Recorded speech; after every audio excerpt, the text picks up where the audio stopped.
The first thing I remember is the taste of blood in my mouth. It wasn't the first time I had been beaten, nor would it be the last. But this time was different. My captors weren't just trying to break me, they wanted something from me.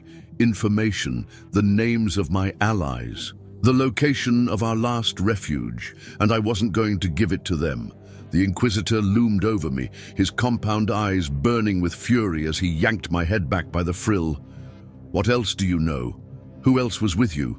Speak, or it will be worse for you," he hissed.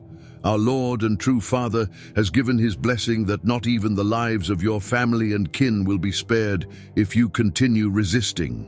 I could feel my body trembling, not from fear but from exhaustion.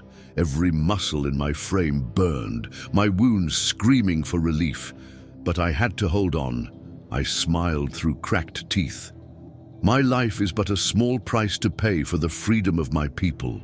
The Inquisitor's mandibles twitched in annoyance, but then he smirked. "Oh, you mean that group of traitors hiding in the northern Badlands?" My heart clenched.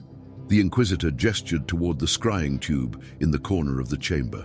The liquid within shimmered, forming a real-time projection of a familiar landscape, a towering waterfall cascading over a sheer cliff face. The entrance to our last sanctuary, hidden from the tyrant's satellites and patrols. They had found it. I clenched my fists as the Inquisitor chuckled. "Why? I believe our Grand Lord Tunu has expressed interest in testing a new viral bomb, one designed to bring about the most agonizing death imaginable." A sickening chill ran down my spine. I had to fight, I had to resist, but at that moment, as my sanctuary was exposed before my eyes, I felt something I had not allowed myself to feel in years. Despair, and then a voice, cold and mocking, drifted from the throne at the far end of the chamber. "So you still hold out hope for a rescue? Tunu, the tyrant himself." Tunu sat slouched upon the throne, his golden robes draped over his bloated frame like a mockery of the honor that seat once represented. The throne was never meant to be occupied. It had stood empty for generations, a symbol of our people's commitment to never again allow a single ruler to dictate our fate. But Tunu had shattered that promise. With blood and fire, he had seized control, declaring himself the divine ruler of our world. And now he was smiling. "Oh, I can assure you," the tyrant purred, his voice dripping with amusement. "No such. Rescue is coming."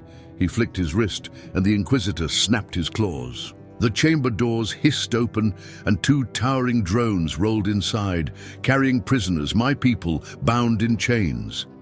I knew them. I knew them. The first was Oren, my oldest friend, the one who had fought beside me since the first rebellion. His face was bloodied, his arm twisted at an unnatural angle. Next to him, Kira, the sharpest mind among us, the one who had devised our entire resistance network, now barely able to stand. And behind them, more. My breath hitched. No, no, no, no. While I was being held in the northern compound, they must have attempted a rescue, and they had failed. The drones unceremoniously dropped them onto the cold marble floor. A third servitor rolled forward, this one outfitted for execution. A blade extended from its chassis, humming with the telltale glow of a high-frequency oscillation field. It would cut through them like air. Tunu's smirk widened. "Now you and your conspirators may perish, knowing that your foolish rebellion was nothing before my unbreakable will." I thrashed against my restraints, my vision going red with rage. My people, my family, my friends, he was going to butcher them in front of me, and there was nothing I could do to stop it. But then, something unexpected happened. I heard an alert chime from the throne's command console. Tunu's smirk twitched, slightly annoyed at the distraction. He waved toward one of his attendants. "What is it?" he demanded. A technician, a meek, withered figure hunched over a control panel, looked up, his expression uncertain. "Apologies, my lord, but Our long-range sensors detected something, a breaking through the outer perimeter of our system. Tunu scoffed. A meteor! Another smuggler thinking they can slip past our blockade. The technicians swallowed hard. That's just it, sir. At first we thought it was a rogue meteoroid, but then our scans detected a non-meteoric metal profile. Tunu's amusement vanished. I felt my breath slow. Metal, moving through deep space? Something wasn't right. The technician hesitated. We lost contact earlier, but we just reacquired its trajectory. It's moving fast, my lord. Estimated to reach the atmosphere in... The communicator chirped again. Another voice, this one from the planetary defense grid, cut through the chamber like a blade. Lost track. Object no longer on scanners. Then the world exploded. A thunderous shockwave ripped through the throne room as an unholy explosion tore the throne apart. Tunu vanished into a fireball of splintered gold, shattered marble, and disintegrating electronics. The energy shield that had protected him from assassins and rebels alike crumpled in an instant, utterly useless before whatever had just struck. The tyrant was gone. The chamber fell into absolute silence. I felt something wet on my face. Not blood, not sweat, ash. I turned my head. The throne was gone, or at least what remained of it was scattered across the room. The very seat of Tunu's power had been reduced to nothing in a single, precise, impossible strike.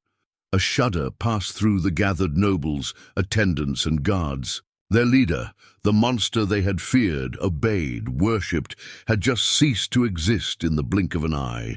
And for the first time in my life, I witnessed something I had never seen before. Fear, not from the prisoners, not from the rebels, from the tyrant's own men, from the Inquisitor himself, because they had no idea who had done this, but I did. It was them. The air was thick with dust and the acrid scent of scorched metal. The explosion had silenced the throne room, leaving nothing but the crackling of smoldering debris. Tunu was gone, erased in a flash of light, his existence reduced to mere fragments scattered across his own court. For the first time in years, I allowed myself to hope. The Inquisitor staggered back, his mandibles twitching in disbelief. His compound eyes darted toward the ruined throne, then back to the guards, as if expecting someone to tell him what to do. No one did. I saw it in their faces. They were afraid. Tunu had ruled with absolute terror. He had built his empire on cruelty, on the promise that no force in the universe could challenge his reign. And now, in an instant, he was nothing. Someone had just killed a god. And whoever they weren't finished yet. The communicator on the technician's console chirped again, its automated voice cold and methodical. Impact confirmed. Sensors detect no remaining life signs of primary target, awaiting further instructions. The Inquisitor's head snapped toward the screen, his breath quick and uneven. Who sent that strike? His voice, once laced with cruelty, now trembled with uncertainty. The technician hesitated, his fingers shaking as he brought up the telemetry. Lines of data scrolled rapidly across the console, a flurry of incomprehensible numbers and calculations. And then his skin paled. My lord. The words stumbled out of his mouth before he caught himself. He corrected, there was no lord anymore. The projectile. It wasn't from this system. Silence. What? The Inquisitor barked. The technician swallowed hard, tapping furiously at the console. It came from deep space. A hyper-accelerated kinetic round moving at impossible speed. We've never seen anything like it before. One of the nobles, still stunned, spoke hesitantly. Some kind of rogue attack drone, a rival kingdom's weapon. The technician's voice was barely a whisper now. No, it was fired from a single vessel, and its markings, they don't match any known faction in the sector. The room felt smaller, the walls closing in. The power dynamic had shifted. The court, once held together by the sheer force of Tunu's will, was crumbling by the second. And I could feel it. I could feel the whispers of revolution stirring in the air. Whoever had fired that shot hadn't just destroyed a dictator. They had ignited something unstoppable. And then, for the first time since the explosion, I spoke. "Let me go," I said, my voice steady, "or you'll be next." The Inquisitor flinched. For years, he had commanded fear. He had broken warriors, crushed rebellions, and silenced voices with nothing but the weight of his authority. But now, he was lost. His master was dead. His throne was ash. And the force that had struck down the unbreakable tyrant had yet to reveal itself. I saw the moment his mind fractured. His mandibles clicked once. Then, like a cornered animal, he turned to run. A mistake. One of the noble attendants, no more than a cowardly bureaucrat just moments ago, moved first. A sharp blade, concealed in his robe, flashed through the air. It plunged deep into the Inquisitor's side. The old tyrant loyalist let out a wet gasp, stumbling forward, clutching at the wound. Another blade followed. Then another. The court, sensing its own collapse, had turned on itself. The execution had been planned for me. But now it was them. The guards, once statues of discipline, were breaking ranks. Some stood frozen, uncertain of where their loyalties now lay. Others dropped their weapons entirely, backs pressed to the walls, hoping to vanish into the chaos. I did not hesitate. With my wounded claw, I reached for the restraints, twisting them just enough to slip free. My hands ached, my body screamed in pain, but I pushed forward, moving toward my people. Oren, still kneeling, met my gaze. That was all we needed. Move. Now. With a sharp pull, I freed him from his bindings, then turned to Kira. Her fingers were already moving, working the locks on the others. We weren't soldiers, we weren't warriors, but we had spent our entire lives resisting. The court had turned into a battlefield, and the revolution had begun.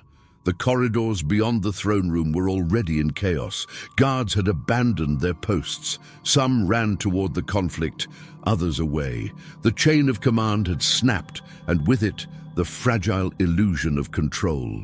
"We need to move fast," Kira hissed, keeping her head low. "Whatever fired that shot, whoever they are, they might not be alone." Oren clenched his fists.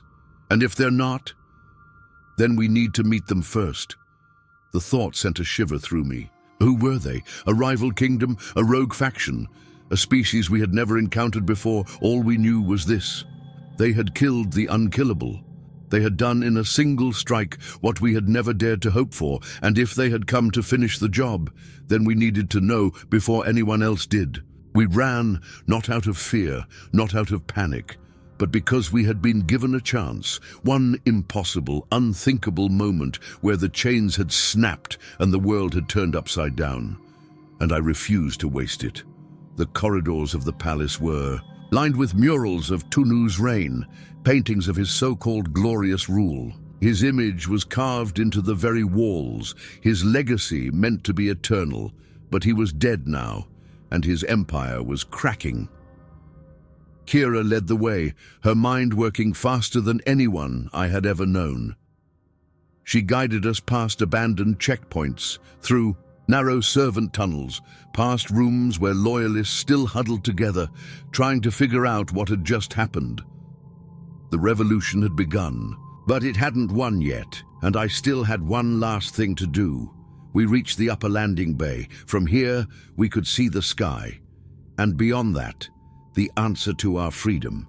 Because whoever had fired that one perfect shot was still out there. Somewhere. And I had no intention of letting them disappear into the void without knowing why they had come. Kira moved to the control panel, fingers flying across the interface. Scanning for the projectile's origin, I exhaled, forcing myself to focus. What are we looking for? Anything. A ship, a beacon, a signal. The terminal chimed. We froze, and then Kira turned to me, eyes wide. "It's still out." "There." The screen displayed a long-range scan centered on a single object drifting just beyond the atmosphere. It was small, too small to be a warship, too sleek to be a drone. Just a single, solitary vessel, and written along its hull, barely, visible against the void, Terran foundries. Model 7 to 42, my heart stopped. The text was alien, not from any species in our archives, not from any kingdom or empire that had ever touched our world. I stepped closer, barely breathing. Who? Oren swallowed. It doesn't match anything we've ever seen before. Kira turned back to the console, hands shaking as she initiated a hail. For a moment, nothing happened. Then, a response. The screen flickered. Lines of unreadable text scrolled across the interface, too fast for any of us to understand. Then, after a long pause, a voice. It was strange, unfamiliar, low and steady, but carrying something else beneath the words. Something we hadn't heard in a long time. Confidence. It spoke a single sentence. Temunitu the Tyrant is dead. Your world is free. And then, as quickly as it had come, the ship disappeared. A tear in space, a distortion of light, and then it was gone. Silence. I felt my chest rise and fall. My people stood behind me, watching, waiting. None of us spoke. We had spent our lives dreaming of freedom, fighting for it, dying for it, and in the end, it had come from the stars, from a species we had never seen, from warriors we had never met. Humans. The weight of the moment pressed down on me. I had to find them. I had to know why. Had they come as liberators, as conquerors? Had they done this out of mercy? Or was this only the beginning of something bigger? I didn't know, but I would find out. And so, in the months that followed, I led the first diplomatic expedition in our planet's history. I searched the void for the ones who had shattered our chains with a single impossible strike. And when I finally found them, when I finally looked into the eyes of the ones who had changed my people's fate forever, I asked them one question: why did you do it? And they simply smiled. And now I ask you, watching this, what do you think? Were the humans acting out of kindness? Or was this the first step in a larger game? Drop your thoughts in the comments below. And if you want to know what happened when we finally met them face to face, click the next video. Because this story, it's only just beginning.